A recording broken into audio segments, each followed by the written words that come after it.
Super fresh at hot off the press. Artista update para sa inyong mga beshi. Bongga!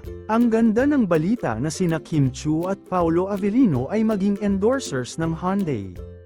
Talagang blessed ang Kim Pao. Patunay na ang kanilang husay at ganda ay talagang nakakaakit sa mga produkto ng Hyundai. Siguradong magiging hit ito sa mga Pinoy drivers.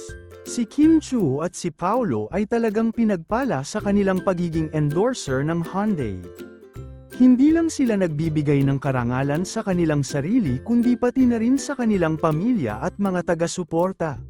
Sa bawat proyektong kanilang pinasok, patuloy silang nagbibigay inspirasyon sa kanilang mga tagahanga at nagpapakita ng kahalagahan ng dedikasyon at sipag sa kanilang larangan. Talagang isang pagpapala ang kanilang pagsasama bilang mga tagapagtaguyod ng Hyundai. Ang pagiging endorser ng Hyundai ni Kim Chiu at Paolo ay isang malaking biyaya para sa kanilang karera at buhay. Ito ay hindi lamang nagbibigay sa kanila ng mga oportunidad sa industriya ng showbiz, kundi pati na rin sa mundo ng negosyo at komersyo. Sa bawat pagtatanghal at pagsasama nila sa Hyundai, patuloy nilang pinapakita ang kanilang husay at profesionalismo bilang mga mahuhusay na personalidad.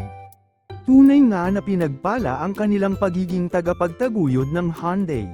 At patuloy silang maging inspirasyon sa iba na mangarap at magtagumpay sa kanilang mga larangan.